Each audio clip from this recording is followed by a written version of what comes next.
बिस्मिल्लाहिर्रहमानिर्रहीम। अस्सलाम वालेकुम students, my name is Shyam Gauri और आज मैं आपको पढ़ाने वाला हूँ क्लास 12 की फिजिक्स के न्यू बुक के chapter number 15 molecular theory of gases के न्यूमेरिकल्स को सॉल्व करवाने जा रहा हूँ स्टूडेंट।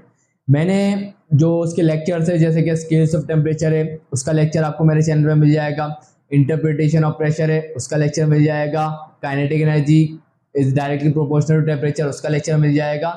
तो ये सारे लेक्चर समझने के मैंने इस चैप्टर को ऑलमोस्ट मैंने अपने यूट्यूब चैनल पे कवर कर लिया है स्टूडेंट। क्लियर है? तो आपको अगर देखने हैं इसके ऊपर लेक्चर तो आप मैं प्लेलिस्ट बना दूंगा तो आप वहां से देख लीजिएगा। तो यहाँ पे आपके सामने आ गया प्रॉब्लम नंबर 1। बेहद आसान है ये चैप्टर और इसके न्यूमेरिकल भी बेहद आसान है। तो आइए जल्दी से करते हैं। तो पहले वाले न्यूमेरिकल में उसने बताया है सिर्फ कन्वर्जन करनी है।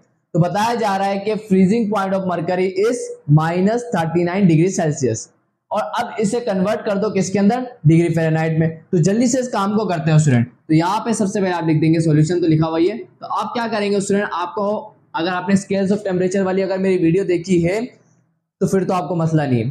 तो बंदा अगर नहीं देखी तो कोई मसले वाली बात नहीं, मैं समझा देता हूँ। उसने होगा क्या, बहुत ध्यान से देखिएगा।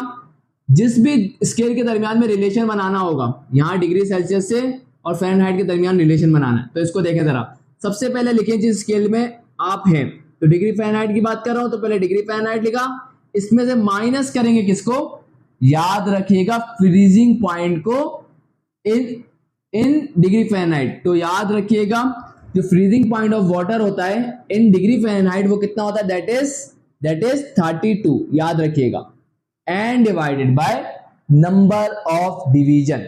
आपको पता है डिग्री फ़ारेनहाइट के अंदर नंबर ऑफ डिविजन्स कितने होते हैं, तो आप बोलेंगे सर 180। कैसे पता चला, बहुत आसान है। बॉइलिंग पॉइंट जो होता है वाटर का इन डिग्री फ़ारेनहाइट होता है वो 212 और जो फ्रीजिंग पॉइंट होता है वो होता है 32। 212 में से 32 को माइनस करेंगे तो आपको मिल जाएगी नंबर ऑफ डिवीजन और वो हो गए 180। तो इसका मतलब हम इसको डिवाइड करवाएंगे किससे, नंबर ऑफ डिवीजन से। चलें भाई, अब बारी है डिग्री सेल्सियस की। तो डिग्री सेल्सियस लिखेंगे पहले, या तो आप ऐसा करें इसको डिग्री फ़ारेनहाइट ना लिखे, इसको आप लिख दें TF, जैसा आपकी बुक में लिखा हुआ है TF, और यहाँ पे आप लिख दें TC। चलें भाई, तो ये आ जाएगा TC में से माइनस कर देंगे इसके फ्रीजिंग पॉइंट को, और डिग्री सेल्सियस में फ्रीजिंग पॉइंट ऑफ वाटर कितना होता है, that is 0, and divided by number of division. तो डिग्री सेल्सियस के नंबर ऑफ डिवीजन कितने होते हैं, 100, क्योंकि 100 में से माइनस करेंगे 0 को तो आएगा 100। तो बस इसको सॉल्व कर लें। हमें किसके लिए चाहिए, TF के लिए। तो यहां से 1 0 से 1 0 कट गया, 2 9 जा 18 और 2 5 जा 10। अब यहाँ पे 9 यहाँ डिवाइड हो रहा, वहां जाके मल्टीप्लाई होगा। तो यहाँ से TF माइनस का 32 बराबर आ जाएगा किसके, TC माइनस 0 TC। तो ये बन जाएगा 9 डिवाइडेड बाय 5, ये आ गया TC, और इसका माइनस का 32 इधर जाके क्या हो जाएगा, प्लस का 32, और 9 डिवाइडेड बाय 5 कितना होता है, दैट इज 1.8। तो ये बन जाएगा 1.8 TC प्लस का 32। तो बस जल्दी से वैल्यू को पुट कर दें। तो TF is equal to 1.8, TC कितना दिया हुआ उसने, माइनस का 39 डिग्री सेल्सियस प्लस का 32। तो जरा इसको कैलकुलेट करें और कितना आ रहा था चेक करते हैं। चले भाई, तो यहाँ पर कैलकुलेटर ले लें। 1.9 को मल्टीप्लाई करेंगे किससे, माइनस के 39 से, एंड प्लस का 32 उसमें ऐड कर देंगे।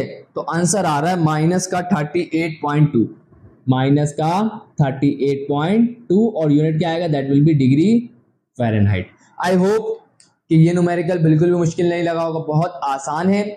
इसी तरीके से आपको पेपर में करना है। वैसे तो ये न्यूमेरिकल अगर आप देखें तो प्रॉब्लम ये पेपर में आने के चांस बिल्कुल भी नहीं है। इतने आसान न्यूमेरिकल पेपर में नहीं आते, लेकिन MCQ में जरूर पूछे जा सकते हैं। तो प्रैक्टिस करिएगा। चले भाई, अब आगे क्या है, उसने आगे इसी के अंदर बोला कि अब हमारे पास 20 डिग्री सेल्सियस है, अब आप क्या करो, इसको केल्विन में करके दे दो। तो ये तो सबसे बेहतरीन और आसान है, और ये आप काफी ज्यादा केमिस्ट्री में भी करके आ चुके हैं। तो जल्दी से इसको कन्वर्ट करते हैं। तो यहाँ पर वही तरीके से करिएगा, डायरेक्ट नहीं कर दीजिएगा। वही तरीका क्या करेंगे, डिग्री सेल्सियस और केल्विन के दरमियान बनाएंगे। तो यहाँ पे हम क्या कहेंगे, T केल्विन में से, केल्विन स्केल में से जो बॉइलिंग पॉइंट होगा वो जो भी है उसमें से माइनस करिएगा हमेशा किसको, freezing point of water in Kelvin scale क्या होता है, that is 273 freezing point, and divided by number of division. तो number of division Kelvin scale में कितने होते हैं, 100 होते हैं। इसी तरीके से हमारे पास उसके बाद किसके दरमियान के रिलेशन है, डिग्री सेल्सियस, तो ये आएगा TC, इसमें से माइनस करेंगे फ्रीजिंग पॉइंट को, फ्रीजिंग पॉइंट होता है डिग्री सेल्सियस में 0, और डिवाइड करेंगे किससे, नंबर ऑफ डिवीजन से। 100 से ये 100 क्या हो जाएगा, कैंसिल हो जाएगा। तो यहाँ से हमें टी के लिए अरेंज करेंगे तो क्या बनेगा, T K is equal to T C minus 0 क्या होगा, ये तो टी सी हो जाएगा, और माइनस का 273 होता जाएगा क्या हो जाएगा, प्लस का 273। तो बस, तो यहाँ से टी केल्विन कितना आ जाएगा, that will be T C. Degree Celsius में वैल्यू कितनी दी हुई है 20, इसमें ऐड करेंगे किसको 273 को, तो हमारे पास केल्विन में वैल्यू आ जाएगी दैट विल बी 293, और ये यूनिट आएगा केल्विन। आई होप कि ये न्यूमेरिकल जो मैंने दोनों आपको करवाए ये आपको बेहतरीन तरीके से समझ में आ गया होगा। बेहद आसान न्यूमेरिकल थे, ज्यादा कोई मुश्किल नहीं थे, सिर्फ कन्वर्जन से रिलेटेड थे। तो आए जरा बढ़ते हैं प्रॉब्लम नंबर 2 की तरफ। तो यहाँ स्टूडेंट्स आपके सामने आ चुका है प्रॉब्लम नंबर 2। ये भी बेहद आसान है, सिर्फ कन्वर्जन करनी है, और अभी हम सीखी बिल्कुल आसान सी चीज है। चलें भाई, तो बताया जा रहा है बॉइलिंग पॉइंट ऑफ नाइट्रोजन है -321 डिग्री फ़ारेनहाइट। तो अब हमें बताओ केल्विन में कितना होगा। तो वही तरीका जो मैंने आपको बताया था भाई। देखें, केल्विन में जाना है, सही है ना। तो बता चेक करिएगा, हम क्या करेंगे, सबसे पहले केल्विन के स्केल के टेम्परेचर को हम कह देंगे टी के, जो भी है करेस्पॉन्डिंग होगा, उसमें से माइनस करवाएंगे किसको, फ्रीजिंग पॉइंट को। फ्रीजिंग पॉइंट केल्विन स्केल में कितना होता है वाटर का, दैट इज 273, अभी बताया था थोड़ी देर पहले, and divided by number of division, और नंबर ऑफ डिवीजन कितने होते हैं केल्विन स्केल में, दैट इज 100। जाना किसमें, अब डिग्री फ़ारेनहाइट। तो यहाँ पे डिग्री फ़ारेनहाइट में कोई भी हमारे पास वैल्यू होगी TF, उसमें से माइनस करेंगे किसको, freezing point of water in Fahrenheit scale. तो फ्रीजिंग पॉइंट जो होता है फ़ारेनहाइट स्केल में दैट इज कॉल्ड 32। तो ये आ जाएगा हमारे पास TF माइनस का 32, और divided by number of division, और नंबर ऑफ डिवीजन कितने होते हैं फ़ारेनहाइट स्केल में 180। एक जीरो से ये एक जीरो कैंसिल हो जाएगा, और 2 5 10 एंड 2 9 18। अब ये 5 यहाँ डिवाइड हो रहा है, वहां जाके मल्टीप्लाई होगा, तो ये टी के माइनस का 273 बराबर आ जाएगा किसके, 5 उधर जाएगा, तो ये बन जाएगा 5 डिवाइडेड बाय 9 TF माइनस का 32। ये गलती मत करिएगा, ब्रैकेट लाजमी लगाइएगा इसके ऊपर। अब माइनस का उधर जाके क्या हो जाएगा, प्लस का, तो टी के बराबर आ जाएगा किसके, 5 डिवाइडेड बाय 9 TF माइनस का 32, एंड ये माइनस का था, इधर आके क्या हो जाएगा, दैट विल बिकम प्लस का 273। अब यहाँ से टी केल्विन जरा कैलकुलेट कर लेते हैं। तो यहाँ पे आ गया 5 डिवाइडेड बाय 9, और TF कितना दिया हुआ है, तो ये दिया हुआ माइनस का 321 एंड माइनस का 32 एंड प्लस का 273। तो बस जल्दी से कैलकुलेट करें, कैलकुलेटर का काम है सारा। तो भाई देखें, फ्रैक्शन लें, 5 divided by 9 multiply by bracket minus का 321 माइनस का 32 ब्रैकेट क्लोज एंड प्लस का 273। तो आंसर आ जाएगा स्टूडेंट 76.88। तो यहाँ हमने क्या कर लिया, इसको कन्वर्ट कर लिया 76.88, और किसमें किया है, केल्विन में, तो यह आ जाएगा कैपिटल के। और यहाँ जाके प्रॉब्लम नंबर 2 भी सक्सेसफुली कंप्लीट। तो आए जरा पढ़ते हैं प्रॉब्लम नंबर 3 की तरफ। सो यहाँ स्टूडेंट्स आपके सामने आ चुका है प्रॉब्लम नंबर 3। ये भी बेहतरीन और आसान प्रॉब्लम है। ऐसे प्रॉब्लम तो आप लोग फर्स्ट ईयर की केमिस्ट्री में भी करके आ चुके हैं। तो इसका मतलब इस चैप्टर के न्यूमेरिकल आपके लिए बिल्कुल नए नहीं होने वाले हैं, बिल्कुल वही है जो आपने केमिस्ट्री में भी सॉल्व किए हुए। ज्यादा मुश्किल नहीं होगी इंशाल्लाह आपको करने में। तो यहाँ पे हमसे क्या मांग रहा है, calculate the volume occupied by a gram mole of a gas. आपने पहली दफा शायद ये ग्राम मोल का वर्ड सुना है ना, आप जनरली सुनते हैं मोल। असल में स्टूडेंट याद रखिएगा, जो आप मोल सुनते हैं ना, वो असल में उसको कहते हैं हम ग्राम मोल।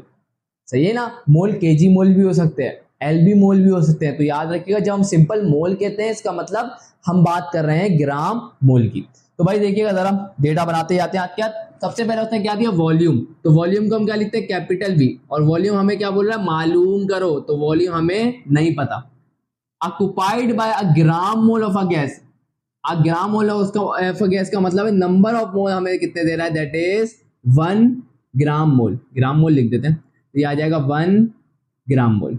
चले भाई, ये भी बेहतरीन हो गया। अब उसके बाद वो बोल रहा है गैस एट 0 डिग्री सेल्सियस। तो टेम्परेचर भी दे रहा है, और टेम्परेचर कितना दे रहा है, दैट इज 0 डिग्री सेल्सियस। और ऐसा यूनिट ऑफ टेम्परेचर कितना होता है, दैट इज केल्विन। तो यहाँ पे हम इसके 273 को ऐड कर देंगे, तो ये बन जाएगा हमारे पास केल्विन। तो 273 केल्विन, टेम्परेचर भी आ गया।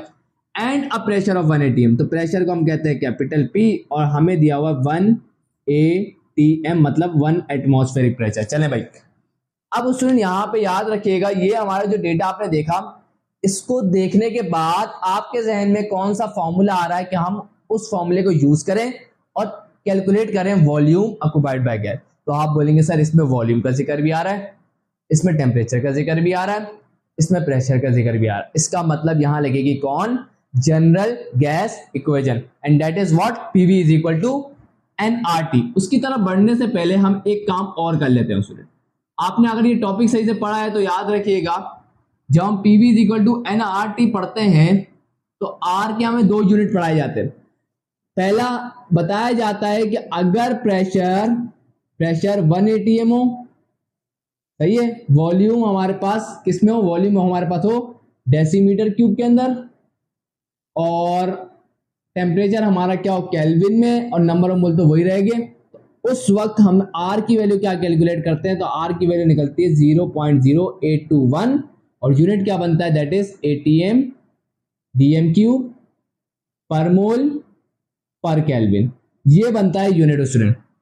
लेकिन अगर हम लोग ऐसा यूनिट में बात करें, अगर हमारा प्रेशर जो है दैट इज 101,325 पास्कल होगा और वॉल्यूम हमारा किस में होगा, मीटर क्यूब में होगा, और टेम्परेचर हमारा केल्विन में होगा, तो उस वक्त जब हम आर की वैल्यू कैलकुलेट करते हैं तो दैट इज 8.314 किलो जूल पर मोल पर केल्विन, जूल पर मोल पर केल्विन आएगी।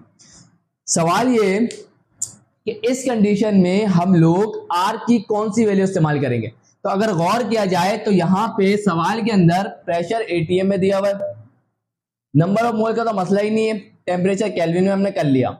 इसका मतलब अगर हम लोग अब आर की ये वाली वैल्यू इस्तेमाल करेंगे तो वॉल्यूम का यूनिट कौन सा आएगा, वॉल्यूम का यूनिट आएगा डेसीमीटर क्यूब, मतलब इसको हम कहते हैं लीटर भी कहते हैं, क्योंकि 1 लीटर या 1 डेसीमीटर क्यूब बराबर होते हैं। तो इसका मतलब हमें यहाँ पे आर की ये वाली वैल्यू यूज करनी है। तो समझ में आया कि कब कौन सी आर की वैल्यू यूज करेंगे, इससे हम कहते हैं आर की वैल्यू ऐसा यूनिट में, क्योंकि प्रेशर भी ऐसा यूनिट में, वॉल्यूम भी ऐसा यूनिट में, टेम्परेचर भी, जब ये तीनों ऐसा यूनिट में होते हैं तो आर की ये वाली वैल्यू। लेकिन अगर प्रेशर एटीएम में हो, वॉल्यूम डीएम क्यूब में हो, टेम्परेचर केल्विन में हो, तो उस वक्त आर की ये वाली वैल्यू यूज करिएगा। सबसे बड़ी मिस्टेक यहीं पर होती है। तो यहाँ पे हमारे पास आर की वैल्यू क्या आ जाएगी, तो आर की वैल्यू आ जाएगी 8.314 जूल पर मोल पर केल्विन। सॉरी, एक मसला है यहाँ पर, हमारे पास आर की वैल्यू हम क्या इस्तेमाल करेंगे, that is 0.0821 atm dm cube पर मोल पर केल्विन। तो ये वाली वैल्यू हम यहाँ पे इस्तेमाल करेंगे और इजीली अपने इस न्यूमेरिकल को सॉल्व करेंगे। बस यही इस न्यूमेरिकल के अंदर छोटा सा प्रॉब्लम था, आर की वैल्यू डिसाइड करना। और आई होप कि अब आपको इसमें कंफ्यूजन नहीं होगी कि आर की वैल्यू हमें कौन सी और किस वक्त इस्तेमाल करनी है। क्लियर है? तो जरा इसको अप्लाई करते हैं आर की ये वाली वैल्यू को। तो यहाँ पर चले भाई, तो यहाँ पे यूज करेंगे किसको, जनरल गैस इक्वेशन को। तो यहाँ लिखेंगे by using general gas equation. तो जनरल गैस इक्वेशन क्या होती है हमारे पास, that is PV is equal to what, NRT. चले भाई, तो यहां से हमें क्या निकालना है, यहां से हमें निकालना वॉल्यूम ऑक्युपाइड बाय गैस। तो वॉल्यूम किसके बराबर आ जाएगा, वॉल्यूम बराबर हो जाएगा यहाँ पी मल्टीप्लाई और वहां जाके डिवाइड हो जाएगा, तो ये बन जाएगा एनआरटी डिवाइडेड बाय पी। तो यहां से स्टूडेंट हम लोग वैल्यूज को पुट कर देंगे। नंबर ऑफ मोल्स कितने हैं, 1, आर की वैल्यू कितनी है, दैट इज 0.0821, टेम्परेचर कितना है, that is 273, and divided by pressure कितना है, दैट इज 1 atm। तो जरा हम इसको कैलकुलेट करेंगे तो वैल्यू निकल के आएगी, दैट इज 22.4 डेसीमीटर क्यूब, या हम कह सकते हैं 22.4 लीटर। आई होप कि ये न्यूमेरिकल आप लोगों को समझ में आ गया होगा, इसमें कोई मसला नहीं होगा। इसी के आगे बुक में शायद उन्होंने ये भी लिखा हुआ है लीटर पर मोल। इस पता है क्यों लिखा हुआ है, आपकी मैं बता देता हूँ। वो इन्होंने इसलिए लिख दिया क्योंकि हमने यहाँ पे number of mole of gas को क्या अज्यूम किया हुआ, 1। तो इसी वजह से उन्होंने क्या किया, इसको ऐसे लिख दिया डीएम क्यूब पर मोल। पर मोल का क्या मतलब है, ये जो वॉल्यूम ऑक्युपाइड कर रही है गैस वो 1 मोल के लिए है। अगर 2 मोल के लिए करना चाहते हो तो 2 से मल्टीप्लाई करो, 3 मोल के लिए करना चाहते हो 3 से मल्टीप्लाई करो। तो ये जो हमने वॉल्यूम निकाला है ये सिर्फ 1 मोल ऑफ अ गैस के लिए है, ये बात याद रखिए। इसीलिए लास्ट में उसने मेंशन कर दिया कि 22.4 डेसीमीटर क्यूब या लीटर पर मोल, 1 मोल के लिए। तो ये भी सही है, इसी तरीके से लिखने में फायदा भी होता है। चलें भाई, यहां जाके हमने इस न्यूमेरिकल को, बहुत आसान न्यूमेरिकल था, आई होप क्लियर हो गया होगा। आए जरा प्रॉब्लम नंबर 4 की तरफ बढ़ते हैं। सो यहां स्टूडेंट्स आपके सामने आ चुकी है प्रॉब्लम नंबर 4। ये भी बड़ी इंटरेस्टिंग प्रॉब्लम है, आए इसको देखते हैं। इसमें लिखा हुआ एक एयर स्टोरेज टैंक है whose volume is 112 लीटर्स। बहुत इंपॉर्टेंट बात है। contain 3 kg of air at a pressure of 18 atm. How much air have to be forced into the tank to increase the pressure to 21 atm, assuming no change in temperature? Student इसकी थोड़ी सी condition समझने की कोशिश कीजिएगा student. यहाँ पे असल में मैं डायग्राम थोड़ी सी यहाँ पे बना देता हूँ, जरा देख करिएगा। ये हमारे पास एक स्टोरेज टैंक है स्टूडेंट, सही है ना, ये एक स्टोरेज टैंक है, सही है। ये एक स्टोरेज टैंक है, इसका वॉल्यूम हमें बताया जा रहा है कि इसका वॉल्यूम कितना, दैट इज 112 लीटर। अब वो क्या बोल रहा है कि इसका वॉल्यूम तो आ गया 112 लीटर, सही है। अब वॉल्यूम चेंज नहीं होगा। अब बहुत ध्यान से सुनिए कहानी। इसके अंदर मौजूद कौन है, गैस। कितनी गैस है, मास बताया जा रहा है 3 kg एयर है। हमने बोला बेहतरीन है, बेहतरीन है। चलें भाई, ये क्या है, मास है। और प्रेशर कितना है, दबाव कितना है, इसके अंदर बताया जा रहा है इसका दबाव है 18 atm, प्रेशर इतना फील कर रही है भाई। अब वो बोल रहा है कि अब हम चाहते हैं कि अब इसके अंदर और गैस को और एयर को ऐड करें। सुनिएगा बहुत ध्यान से, और एयर को ऐड करें। तो how much air have to be force, तो बोला अब हमें कितनी गैस इसके अंदर डालनी चाहिए ताकि अब इसके अंदर का प्रेशर बराबर बढ़कर कितना हो जाए 21 atm। तो अब हमें इसमें कितने केजी एयर को डालना होगा, फिल करना होगा। याद रखिएगा इस पूरे सिनेरियो के अंदर वॉल्यूम चेंज नहीं हो रहा, क्योंकि वॉल्यूम तो उस कंटेनर का उतना ही रहेगा, सही है ना। हमने प्रेशर कैसे बढ़ाया, हमने प्रेशर बढ़ाया हमने गैस के मॉलिक्यूल्स की तादाद को बढ़ा के, ना कि उसको पिस्टन को मूव करके, सही है। यहाँ कोई पिस्टन वाली कहानी नहीं है। और दूसरी इंपॉर्टेंट बात उसने बताई कि यहाँ टेम्परेचर चेंज भी नहीं होगा। हमने बोला बेहतरीन बात है। चले भाई, तो यहां पर हम यहाँ पे क्या लिखेंगे, सबसे पहले उसने हमें दिया वॉल्यूम। तो वॉल्यूम यहाँ पे आपको मैंने बताया कि इसका चेंज नहीं होगा, तो एक ही वॉल्यूम होगा, that will be V, and that is 112 litres. और इसे कन्वर्ट करने की भी जरूरत नहीं है। चलें भाई आगे जरा देखें स्टूडेंट। कंटेन 3 kg, तो यहाँ पे 3 kg ऑफ एयर, तो यहाँ में दे रहा मास ऑफ एयर, और इनिशियल कंडीशन में दे रहा है ना, तो ये m1 कहेंगे, और वो कितनी, दैट इज 3 kg। चले भाई, ये भी बेहतरीन हो गई भाई कहानी। आगे बताया जा रहा है eight a pressure of 18 atm। Initial जो प्रेशर है कंटेनर का, जब हमने इसके अंदर कोई और गैस ऐड नहीं करी तो उस वक्त प्रेशर नोट किया इन्होंने, एंड दैट वाज 18 atm। चले भाई, ये वो चीजें थी जो इनिशियल ही थी।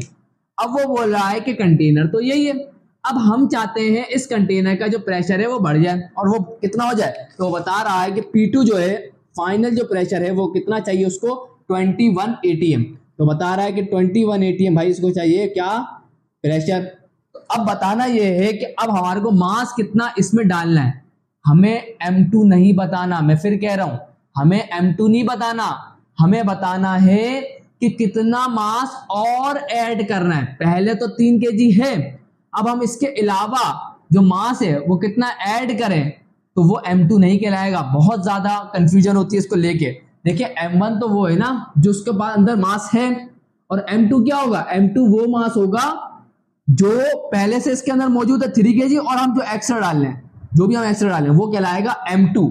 लेकिन हमें m2 नहीं बताना, हमें क्या बताना है कि हमने कितना ऐड किया। ये बात अभी अगर आपको समझ में नहीं आ रही टेंशन नहीं लेगा, अभी थोड़ी देर में मैं आपको ये बात क्लियर कर दूंगा, टेंशन नहीं लेनी। चले भाई, तो यहां से नजर आ रहा है कि नहीं आ रहा, फिर मैं डेटा आगे बढ़ाऊं तो सही नजर तो आ रहा है, चले काम बन जाएगा। तो हमें क्या निकालना है, हमें यहाँ पर m2 नहीं पता कितना मास है, वो हमें नहीं पता, हमें वो निकालना भी नहीं, हमें निकालना है चेंज इन मास। क्या निकालना है, चेंज इन मास, जो बराबर होगा किसके, m1 माइनस के m2 के। चलें वो तो हम देख लेंगे। तो यहाँ पे हम चेंज इन मास निकालना है, सही है ना, कि हमें कितना ऐड करना है। चलें भाई, ये हो गया डेटा कंप्लीट। आई होप कि इस डेटा में तो कोई मसला नहीं है। अब सवाल आएगा जहन में कि सर सॉल्व कैसे करें, ये तो बहुत मुश्किल लग रहा है। मुश्किल नहीं है, जिंदगी आसान बनाने की कोशिश करते हैं। देखिए भाई, सबसे पहली बात उसने बोला कांस्टेंट टेम्परेचर है। जैसे इसने ये बात कही ना, हमारे जहन में फौरन ख्याल आया कि भाईजान अगर कांस्टेंट टेम्परेचर है तो बॉयज लॉ लगेगा, है ना। लेकिन बॉयज लॉ लगाएंगे तो P1 V1 is equal to P2 V2 हो जाएगा। यहाँ तो मास का जिक्र ही नहीं हो रहा, तो इसका मतलब अभी हम बॉयज लॉ पे नहीं जाएंगे। तो इसका मतलब हमारे पास क्योंकि प्रेशर है, वॉल्यूम है, अब ये मास कहां से आएगा? मास तो जनरल गैस इक्वेशन में होता है। इसका मतलब हमें जनरल गैस इक्वेशन को ही यूज करना पड़ेगा इस न्यूमेरिकल को सॉल्व करने के लिए। तो आए जरा इसको हम यूज करते हैं। जनरल गैस इक्वेशन क्या कहती है? That was PV is equal to nRT। Tension नहीं लीजिएगा। तो यहां से जरा चेक करिएगा, PV n क्या होता है? नंबर ऑफ मोल्स, और नंबर ऑफ मोल्स किसके बराबर होते हैं? Mass in gram divided by molar mass, और ये आ गया RT। क्लियर? अब हम इसी को यूज करेंगे for initial condition. For initial condition, initial जो कंडीशन थी टैंक की, जरा उसको हम यूज करते हैं। तो फॉर इनिशियल कंडीशन क्या हो जाएगा, जरा चेक करिएगा स्टूडेंट। इनिशियली प्रेशर क्या था? इनिशियली प्रेशर था P1, वॉल्यूम उतना ही रहेगा क्योंकि ना इनिशियल में भी वही रहेगा, फाइनल में भी वही रहेगा, and is equal to mass क्या होगा इनिशियली? M1, और मोलर मास क्योंकि याद रखिएगा एयर की बात की जा रही है और एयर का एवरेज मॉलिक्यूलर वेट ऑलमोस्ट 28 होता है, तो वो भी चेंज नहीं होगा। R जनरल गैस कांस्टेंट है, ये भी चेंज नहीं होगा, और उसने पहले ही बता दिया टेम्परेचर भी चेंज नहीं होगा। चले भाई, इसको हम कह देते हैं this is our equation number 1। This is our equation number 1। चले भाई, अब हम इसको यूज करेंगे for final condition. For final condition, अब फाइनल कंडीशन क्या बता रहा है? वो बता रहा है, फाइनल कंडीशन हमें बताई जा रही है कि अब वो चाहता है कि प्रेशर P1 नहीं हो, अब प्रेशर बढ़ के कितना हो जाए? P2 हो गया, 21 हो गया, वॉल्यूम अभी भी उतना ही रहेगा, एंड मास चेंज होगा, मास M2 हो जाएगा, और मोलर मास तो वही रहेगा, R भी वही रहेगा, टेम्परेचर भी वही रहेगा, and this is our what? This is our equation number 2। अब हमें इन दोनों इक्वेशन को सॉल्व करना है और हमारा आंसर आ जाएगा। तो भाई देखें, सबसे आसान तरीका बताने जा रहा हूं। अगर हम इन दोनों इक्वेशन को डिवाइड करवा दें, क्या करवा दें? हमें कैलकुलेट क्या करना है? M2 ना, तो इस वाली इक्वेशन को ऊपर और इस वाली इक्वेशन को नीचे रखेंगे। तो हम इन दोनों इक्वेशन को डिवाइड करवाते हैं। कैसे करवाएंगे? हम लिखेंगे डिवाइडिंग, याद रखिएगा इक्वेशन 2 को इक्वेशन 1 से करवाइएगा, क्योंकि हमें ये चीज कैलकुलेट करनी है तो आसानी से हो जाएगी। तो एक डिवाइडिंग इक्वेशन 2 बाय इक्वेशन 1, तो ये आ जाएगा हमारे पास। तो पहले हम इक्वेशन 2 लिखेंगे। तो इक्वेशन 2 क्या है?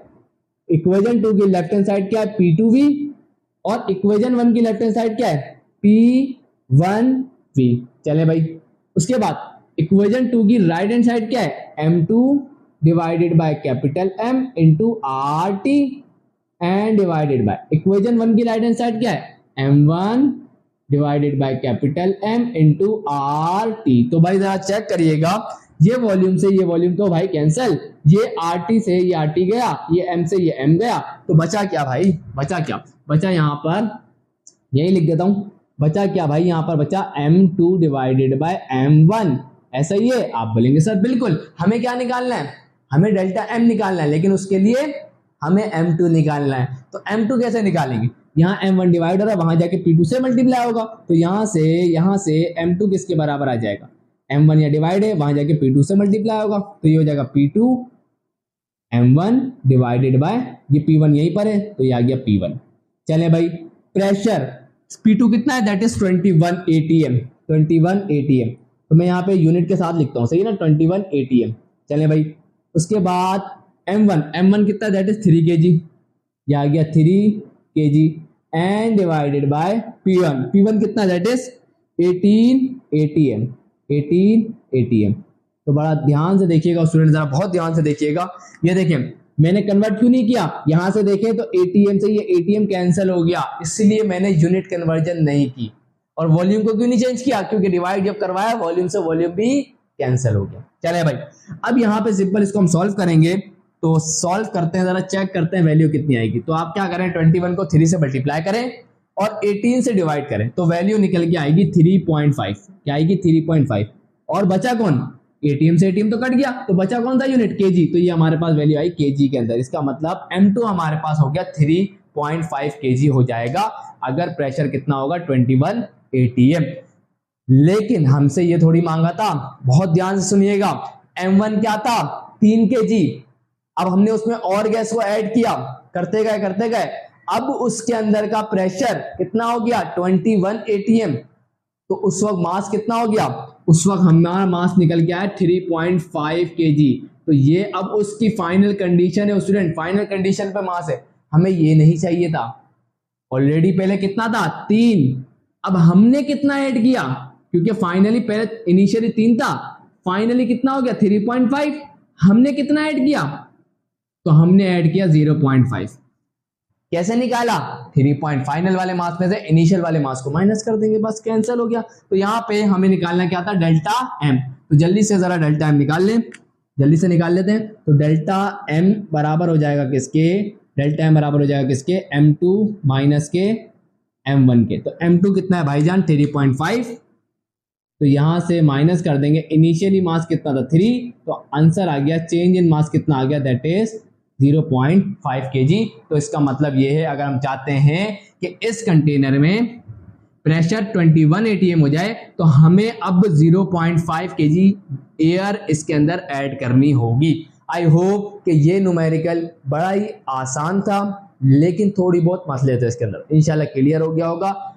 इंपॉर्टेंट न्यूमेरिकल है, प्रैक्टिस अच्छी तरीके से कीजिएगा। तो आए बढ़ते हैं प्रॉब्लम नंबर 5 की तरफ। सो यहाँ स्टूडेंट्स आपके सामने आ चुका है प्रॉब्लम नंबर 5। बेहद आसान प्रॉब्लम है, बहुत जल्दी से हो जाएगा।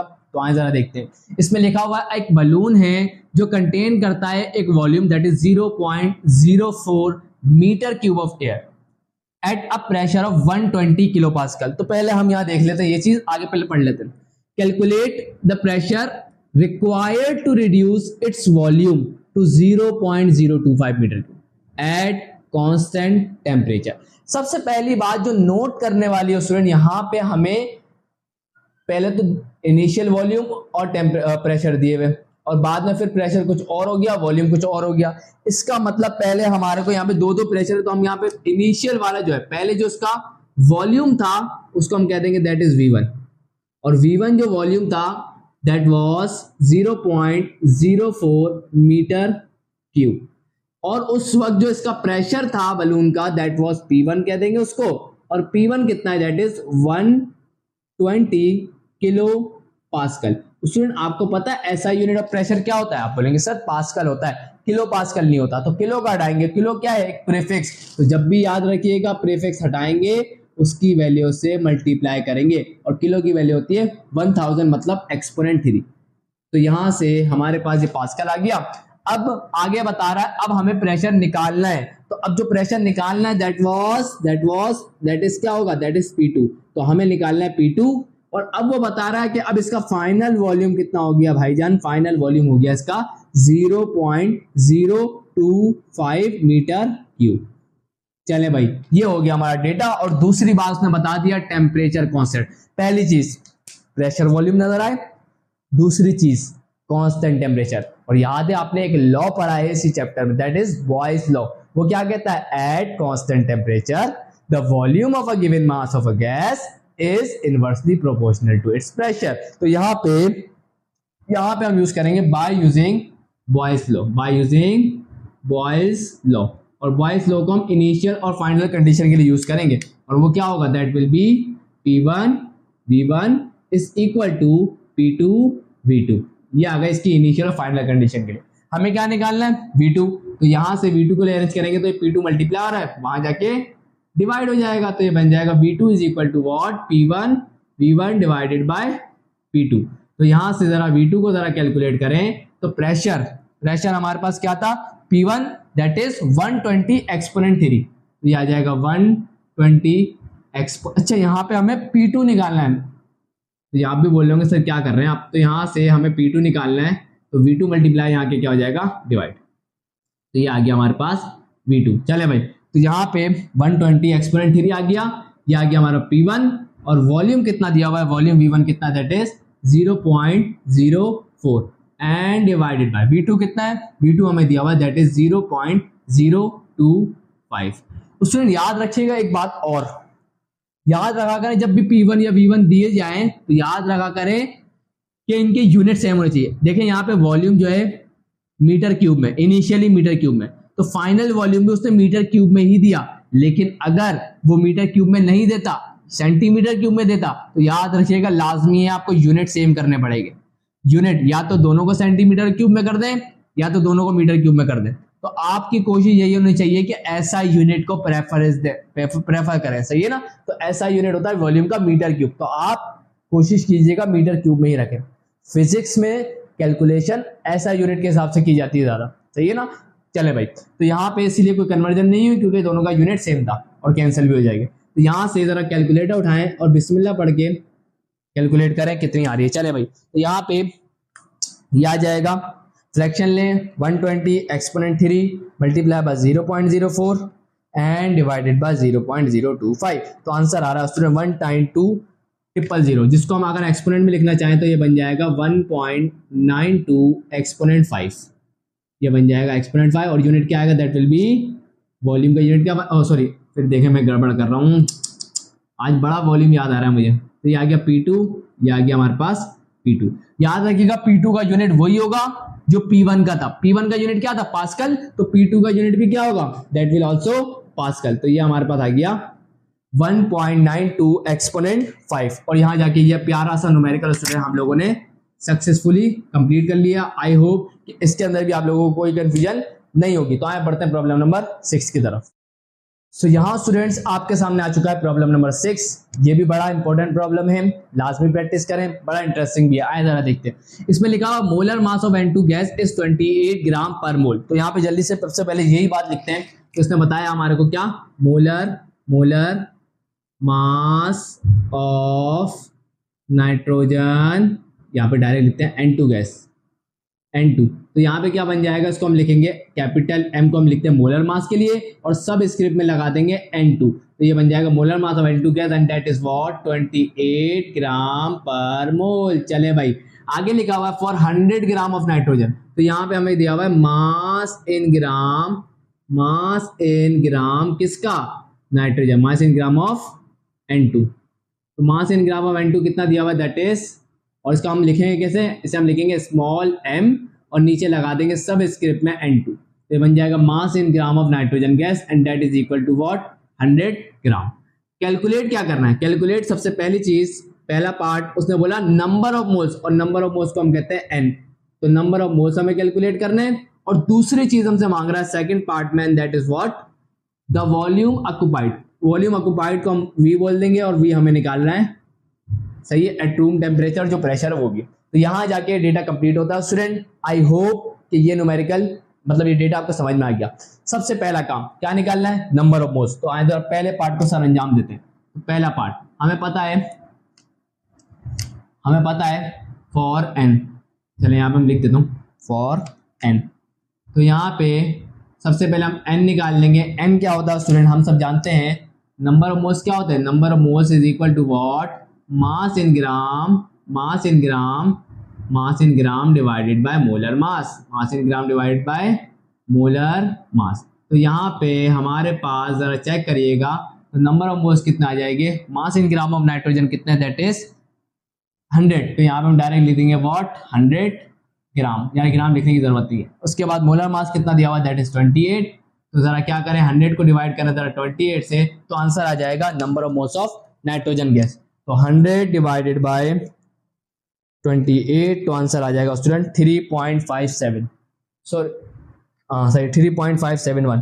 तो ये आ जाएगा 3.571, लिखने की जरूरत नहीं है, ये आ गया हमारे पास नंबर ऑफ मोल, और इसको हम कहते हैं सिंपल ग्राम मोल भी आप लिख सकते हैं। चले भाई, तो ये हमारे पास नंबर ऑफ मोल्स आ गए। सेकंड पार्ट क्या है, जल्दी से देखें स्टूडेंट। सेकंड पार्ट में वो बोल रहा है volume occupied at room temperature, और रूम टेम्परेचर वो बता रहा है आप लेंगे 20 डिग्री सेल्सियस। तो हमने बोला कोई मतलब, अच्छा यहाँ पे डेटा में मैं इसके नीचे और ऐड कर देता हूँ। बी वाले पार्ट के डेटा क्या बनेगा, टेम्परेचर हमें दे रहा है दैट इज 20 डिग्री सेल्सियस, और टेम्परेचर डिग्री सेल्सियस में तो केल्विन में करेंगे, केल्विन में क्या करेंगे 273 ऐड कर देंगे, तो ये बन जाएगा 293 केल्विन। और प्रेशर कितना दे रहा है, प्रेशर हमें दे रहा है दैट इज 1.01 एक्सपोनेंट 5 पास्कल। चले भाई, तो यहां अगर आप गौर करें स्टूडेंट, आप किसको यूज करेंगे, आप देखें वॉल्यूम का जिक्र आया, टेम्परेचर का जिक्र आया, प्रेशर, तो ये तीनों चीजें सिर्फ हमें एक ही लॉ में मिलती है, that is general gas law. तो यहाँ हम यूज करेंगे जनरल गैस लॉ भी कह सकते हैं, इक्वेशन भी कह सकते हैं। तो bye using general gas law, आपकी शायद बुक में जनरल गैस लॉ ही लिखा हुआ है, तो हम लॉ ही लिख देते हैं। तो यहाँ पे जनरल गैस लॉ क्या कहता है, that is PV is equal to nRT। अच्छा एक और बात देखिए भाई, आप क्या चाहते हैं, वॉल्यूम किसके अंदर है, आप चाहते हैं मीटर क्यूब में है, क्योंकि देखिए प्रेशर किसमें, पास्कल में, याद रखिएगा प्रेशर पास्कल में है, SI यूनिट में है, तो आप लोग R की वैल्यू भी SI यूनिट वाली ही रखिएगा, गलती से भी वो वाली वैल्यू ना रख दें। तो R की हम वैल्यू कौन सी इस्तेमाल करेंगे, दैट इज 8.314 जूल पर मोल पर केल्विन, ये वाली ही यूज करिएगा। तो यहाँ पे टेम्परेचर केल्विन में है, प्रेशर पास्कल में है, तो हमारे पास जो वॉल्यूम आएगा वो किस में आएगा, मीटर क्यूब में, याद रखिएगा, ये बात मैं बार बार कह रहा हूं। चले भाई, तो यहां से हमें क्या निकालना है, वॉल्यूम। तो वॉल्यूम निकालेंगे तो क्या बनेगा, volume is equal to P multiply वहां जाके क्या हो जाएगा, डिवाइड, तो nRT divided by V। Number of moles कितने निकाले अभी हमने, 3.57, तो यहाँ पे आ गया 3.57। R की वैल्यू हमारे पास कितनी आएगी, दैट इज 8.314, एंड टेम्परेचर कितना, that is 293, and divided by volume कितना है भाईजान, वॉल्यूम कितना था, सॉरी ये बार बार प्रेशर आएगा यहाँ पे, चलिए प्रेशर कितना, दैट इज 1.01 एक्सपोनेंट 5। तो जरा स्टूडेंट यहाँ पे जरा वॉल्यूम को जरा कैलकुलेट करते हैं। तो यहाँ पे हमारे पास कैलकुलेट करते हैं, फ्रैक्शन ले लें, 3.57 multiply by 8.314 multiply by 293 and divided bye 1.01 exponent 5। तो आंसर आ रहा है स्टूडेंट 0.0861, तो ये आ जाएगा 0.0861, और यूनिट क्या आएगा वॉल्यूम का, that will be metre cube. क्यों आया ये मैं आपको बता चुका हूं। तो यहाँ पे हमारे पास वॉल्यूम निकल के आ गया, और यहाँ जाके हमने इसके दोनों पार्ट को सक्सेसफुली सॉल्व कर लिया। आई होप कि प्रॉब्लम नंबर 6 में भी कोई कंफ्यूजन नहीं होगी। आया बढ़ते हैं प्रॉब्लम नंबर 7 की तरफ। सो यहाँ स्टूडेंट्स आपके सामने आ चुका है प्रॉब्लम नंबर 7, ये भी बड़ा इंटरेस्टिंग प्रॉब्लम है। तो आए देखते हैं इसको क्या लिखा हुआ है। इसमें लिखा हुआ एक सैंपल ऑफ अ गैस है, कंटेन्स करता है 3 एक्सपोनेंट 24 एटम्स।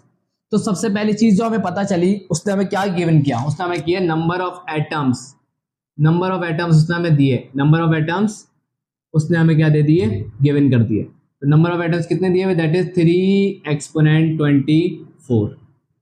सही है ना। चले भाई आगे बता रहा है, बोल रहा है calculate the volume of gas at temperature of 300 kelvin. पहली चीज उसने टेम्परेचर भी हमें दे दिया, टेम्परेचर हमें दे दिया जिसको हम कैपिटल T कहेंगे, और वो भी केल्विन में दे दिया, तो बहुत अच्छी बात है 300 केल्विन।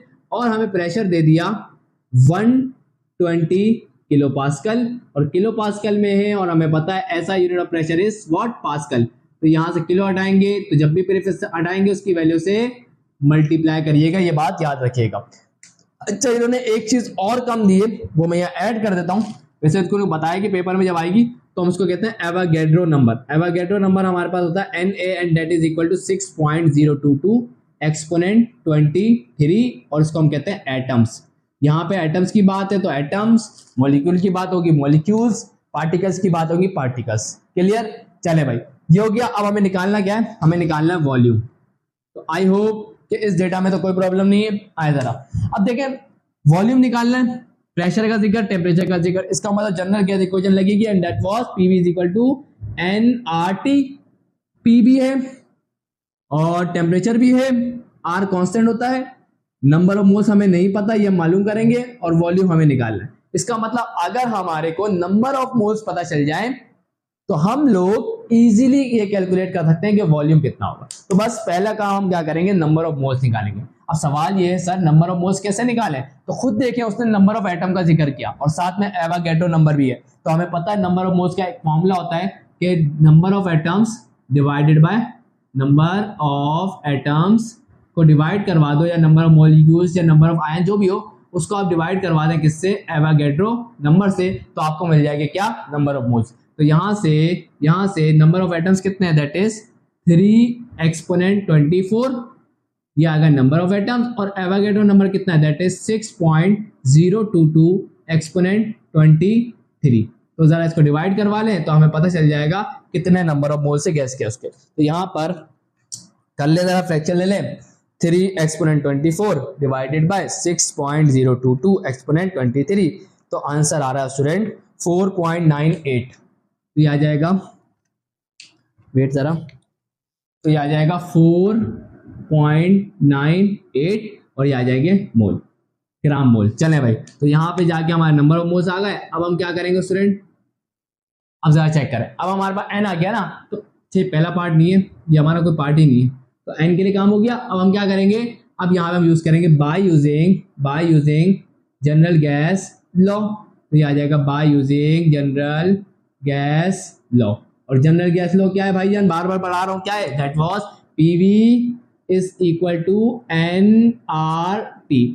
तो यहां से हमें क्या निकालना, हमें निकालना वॉल्यूम। तो वॉल्यूम बराबर आ जाएगा किसके, NRT डिवाइडेड बाय V। तो यहाँ पे n कितना है, दैट इज 4.98 और यहाँ पे R। अब स्टूडेंट R क्या लेंगे, यहाँ पर टेम्परेचर केल्विन में, प्रेशर पास्कल में है, तो यहाँ पे हम R क्या लेंगे, SI यूनिट। R का SI यूनिट क्या होगा, दैट विल बी 8.314 जूल पर मोल पर केल्विन। ये बात याद रखनी है, भूलनी नहीं है। चले भाई, तो यहाँ हम लोग यूज करेंगे 8.314 और इसके बाद टेम्परेचर कितना दिया हुआ है, दैट इज 300, जिसे हम रूम टेम्परेचर कहते हैं, एंड डिवाइडेड बाय वॉल्यूम। और वॉल्यूम कितना है, सॉरी देखिए फिर बार बार एक ही मिस्टेक हो रही है स्टूडेंट।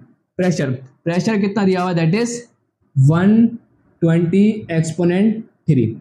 तो जरा इसको कैलकुलेट कर लेते हैं, तो हमारा आंसर आ जाएगा। तो यहाँ पे कैलकुलेटर उठाएं, तो लिखें 4.98 multiply by 8.314 multiply by 300 and divided bye 120 exponent 3। तो आंसर आ जाएगा 0.103। तो ये आ जाएगा 0.0103। और वॉल्यूम किस में आएगा, याद रखिएगा आर की वैल्यू हमने SI यूनिट में पुट वाली की है, तो इसलिए वॉल्यूम भी क्या आएगा, SI यूनिट में आएगा, and that is what, metre cube. और यहां जाके स्टूडेंट ये वाला न्यूमेरिकल भी हम लोगों ने सक्सेसफुली सॉल्व कर लिया। आई होप इस न्यूमेरिकल में भी कोई प्रॉब्लम नहीं होगी। आए जरा प्रॉब्लम नंबर 8 करते हैं। तो यहां स्टूडेंट्स आपके सामने आ चुका है प्रॉब्लम नंबर 8। बड़ा ही इंपॉर्टेंट न्यूमेरिकल है, याद रखिएगा पास पेपर में भी काफी ज्यादा न्यूमेरिकल ये आ चुके हैं ऐसे। तो यहाँ पर बहुत आसान है, ये लिखा हुआ calculate the root mean square speed of hydrogen. याद रखिएगा रूट मीन स्क्वायर स्पीड को हम क्या कहते हैं, VRMS। तो ये हमें निकालनी है किसकी, हाइड्रोजन की। बताया जा रहा है एट 0 डिग्री सेल्सियस, तो हमें टेम्परेचर दिया जा रहा है डेट इज 0 डिग्री सेल्सियस। अगर आप कन्वर्ट करना चाहते हैं केल्विन में, करना ही पड़ेगा, तो ये आ जाएगा 273 केल्विन। तो यहाँ पे उसके बाद वो बता रहा प्रेशर 180 m, तो ये आ जाएगा प्रेशर 180 m। और याद रखिएगा ऐसा यूनिट क्या होता है प्रेशर का, क्या होता है, क्योंकि डेंसिटी अगर आप देखें ऐसा यूनिट में, तो प्रेशर भी किस में होना चाहिए, ऐसा यूनिट में। तो 180 m में कितने पास्कल होते हैं, 101,325 पास्कल होते हैं। अगर आपके पास साइंटिफिक कैलकुलेटर है तो आपको वहां पे मिल भी जाएगा ऑप्शन, शायद ATM से पास्कल में जाने का, मेरे ख्याल से होगा उसमें। चले भाई, वैसे याद होना चाहिए। उसके बाद आगे क्या दिया हुआ है, डेंसिटी ऑफ हाइड्रोजन को हम क्या देंगे, डेंसिटी ऑफ H2। तो यहाँ पे हमारे पास क्या दी हुई है, दैट इज 8.99 एक्सपोनेंट -2 एंड ये आ गई दैट इज kg पर मीटर क्यूब। चले भाई, तो यहाँ पे हमारे पास डेटा कंप्लीट हो गया। अब स्टूडेंट आपको पता है रूट मीन स्क्वायर स्पीड का फॉर्मूला क्या होता है, आपको पता है रूट मीन स्क्वायर स्पीड के टोटल 3 फॉर्मूले। सबसे पहला VRMS is equal to what, 3p/ρ। दूसरा फॉर्मूला क्या है, VRMS is equal to √3RT/M। याद रखिएगा ये फॉर्मूला मॉलिक्यूल के लिए इस्तेमाल, मतलब ये हमारे पास फॉर्मूला कब इस्तेमाल होगा ये आपको मैं बता दूंगा जल्द। और ये आएगा VRMS, डेटा के हिसाब से देखेंगे तो यहाँ पे आप किसी से भी कैलकुलेट कर सकते हैं। तो यहाँ पे तीसरा होता है 3kT/m, सही है ना। तो अभी इस कंडीशन में जब उसने डेंसिटी का जिक्र कर ही दिया है स्टूडेंट, तो वही फॉर्मूला यूज करेंगे। उस फॉर्मूला में टेम्परेचर नहीं है, तो आपकी मर्जी है, इससे भी कर सकते हैं, इससे भी कर सकते हैं, क्योंकि तो ज्यादा हम इसको प्रेफरेंस देंगे क्योंकि डेंसिटी का जिक्र है और प्रेशर का भी। तो इस वजह से हम यहाँ पे रूट मीन स्क्वायर वेलोसिटी इस वाले फॉर्मूले से कैलकुलेट करेंगे। तो यहाँ पे लिखेंगे हम root mean square speed can be calculated by root mean square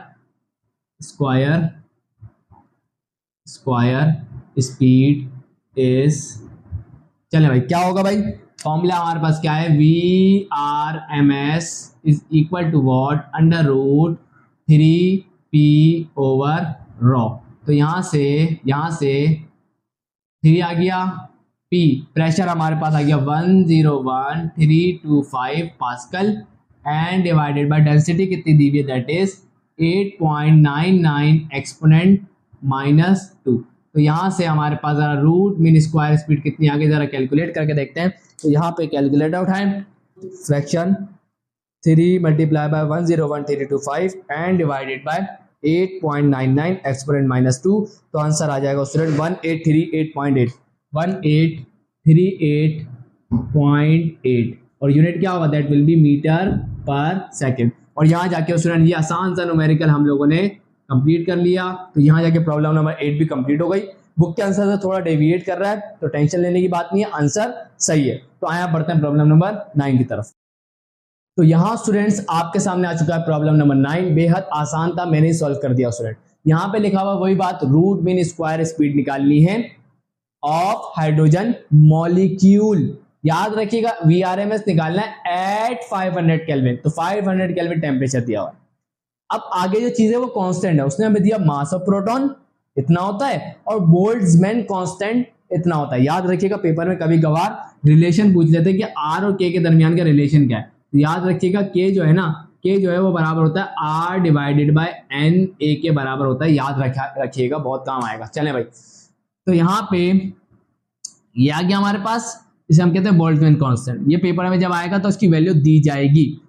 अब हमारे को तो किसका मास चाहिए था, मास हमें देना था इनको प्रोटॉन का नहीं, हमें देना चाहिए था मास ऑफ हाइड्रोजन, लेकिन उसने प्रोटॉन का दिया। लेकिन हम एक बात जानते हैं कि जो हाइड्रोजन का मॉलिक्यूल होता है उसमें कितने प्रोटॉन होते हैं। तो आपका जवाब आएगा सर 2 प्रोटॉन होते हैं, सही है ना, H2। तो यहाँ पे 2 प्रोटॉन होते हैं हाइड्रोजन के मॉलिक्यूल के अंदर। हाइड्रोजन एटम में एक होता है, लेकिन मॉलिक्यूल की बात कर रहा है तो वो 2 है। तो यहाँ पे हमारे पास जब उसने 1 प्रोटॉन का दिया ना, तो हमें 2 प्रोटॉन का मास निकालना है, तो हम इसको किससे मल्टीप्लाई करेंगे, 2 से। तो हमारे पास आ जाएगा मास ऑफ हाइड्रोजन मॉलिक्यूल। चलें भाई, तो यहाँ पर फॉर्मूला कौन सा यूज करेंगे, ये वाला। क्यों, क्योंकि उसने सवाल में बोल्ट्जमैन का जिक्र कर दिया और स्मॉल m का। तो यहाँ पे 3kT/m लगाएंगे, वैल्यूज पुट करेंगे, आंसर आ जाएगा। और आंसर आ गया 2489.4। ये आप करके भी देख लीजिएगा, वैल्यू यही आएगी। और यहाँ जाके ये आसान सा प्रॉब्लम नंबर 9 कंप्लीट होता है। आए जल्दी से आखिरी न्यूमेरिकल प्रॉब्लम नंबर 10 है, उसे भी जल्दी से कर लेते हैं। सो यहाँ स्टूडेंट्स आपके सामने आ चुका है प्रॉब्लम नंबर 10। ये आखिरी प्रॉब्लम है इस चैप्टर का। तो आए जल्दी से कंप्लीट करते हैं, ये भी काफी इंपॉर्टेंट प्रॉब्लम है। लिखा हुआ determine the average value of kinetic energy of the particles of an ideal gas at 10 degree Celsius and 40 degree Celsius. पहली चीज ये कहलाएगा पहला पार्ट। तो मैं पहले पार्ट के लिए डेटा बना रहा हूँ स्टूडेंट।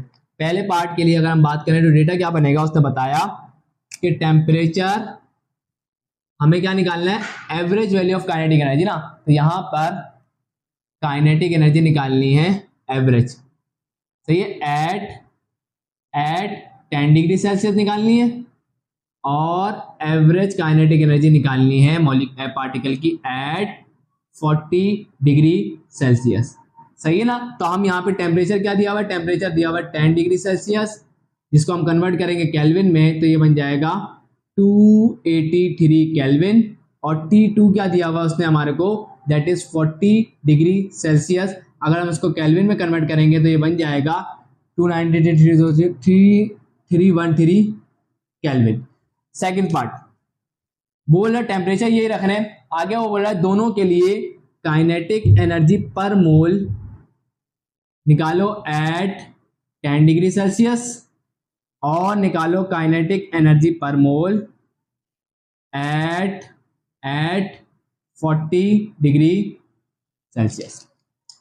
तो स्टूडेंट ये हमने बना लिया डेटा। तो आए जरा काम को शुरू करते हैं, पहले पार्ट को हम हल करते हैं।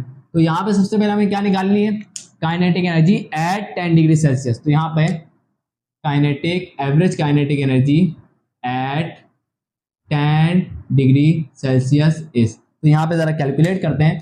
हमें पता है एवरेज काइनेटिक एनर्जी जो होती है वो बराबर होती है किसके, 3/2 kT के बराबर होती है, सही है ना। ये फॉर्मूला तो आपने पढ़ा है। अच्छा यहाँ पे एक काम और करिएगा, बोल्ट्जमैन कांस्टेंट नहीं है ना इसके अंदर, तो बोल्ट्जमैन कांस्टेंट को इंटर कर देते हैं। तो वैल्यू मैं आपको लिखवा देता हूँ, and that is what 1.38 exponent -23 joule पर मॉलिक्यूल पर केल्विन, ये याद रखिएगा। चलें भाई, तो यहाँ पे T1 की बात करेंगे हम, तो यहाँ पे 3 डिवाइडेड बाई 2, बोल्ट्जमैन कांस्टेंट कितना दिया हुआ है, दैट इज, ये आपको पेपर में देगा, सही है ना, टेंशन मत लीजिएगा कि ये क्यों नहीं गिवन था, माइनस का 23, और टेम्परेचर हमें कितना दिया हुआ है केल्विन में, दैट इज 283, तो ये आ जाएगा 283।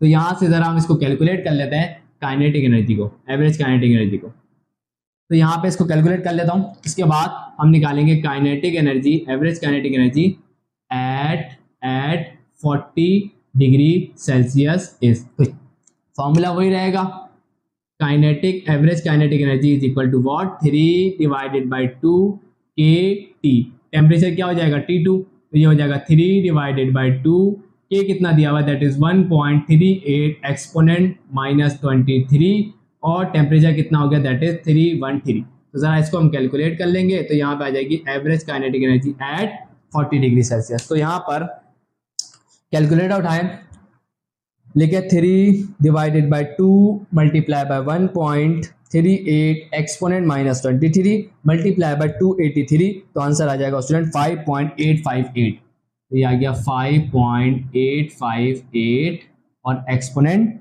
माइनस 21, और यूनिट क्या आएगा, दैट विल बी जूल, सही है ना। तो ये हमारे पास कहलाएगी जूल, और याद रखिएगा इसको हम कहते हैं काइनेटिक एनर्जी, सही है, पर मॉलिक्यूल, तो ये कहलाती है जूल पर मॉलिक्यूल, पर मॉलिक्यूल हमने निकाली है, ये कहलाती है जूल पर मॉलिक्यूल, काइनेटिक एनर्जी पर मॉलिक्यूल निकाली है। चले भाई, तो ये हमारे पास कहलाती है काइनेटिक एनर्जी पर मॉलिक्यूल, सही है। और ये हम इसको कैलकुलेट करें जरा, ये कितनी आ रही है, 3/2K, टेम्परेचर चेंज कर देंगे, एंड दैट इज व्हाट 313, तो आंसर आ जाएगा 6.479 एक्सपोनेंट माइनस 21 जूल पर मॉलिक्यूल। याद रखिएगा ये हमने वैल्यू निकाली किसकी, पर मॉलिक्यूल के लिए काइनेटिक एनर्जी निकाली है। अब सेम लाइक दैट उसने बोला था कि पर मॉलिक्यूल के लिए भी एवरेज काइनेटिक एनर्जी निकालो। तो अब आप फर्क क्या करेंगे, तो स्टूडेंट याद रखिएगा सेकंड पार्ट में वही वाली बात, काइनेटिक एनर्जी हम निकालेंगे, kinetic energy, average kinetic energy per mole eight 10 degree Celsius is. फॉर्मूले में क्या फर्क आएगा, फर्क क्या आ जाएगा, फॉर्मूला ये रहेगा, kinetic energy is equal to what, पर मोल के लिए हम फॉर्मूला यूज करते हैं 3/2 RT, ये बात याद रखिएगा। तो यहाँ पे T1 का जिक्र है और एवरेज है, तो यहाँ पे आएगा 3 डिवाइडेड बाई 2, R हमारे पास ऐसा यूनिट वैल्यू कितनी होती है, दैट इज 8.314, और T1 कितना था, T1 इज 283। तो जरा इसको कैलकुलेट करेंगे तो हमारे पास काइनेटिक एनर्जी पर मोल आ जाएगी, क्या आ जाएगी, काइनेटिक एनर्जी पर मोल।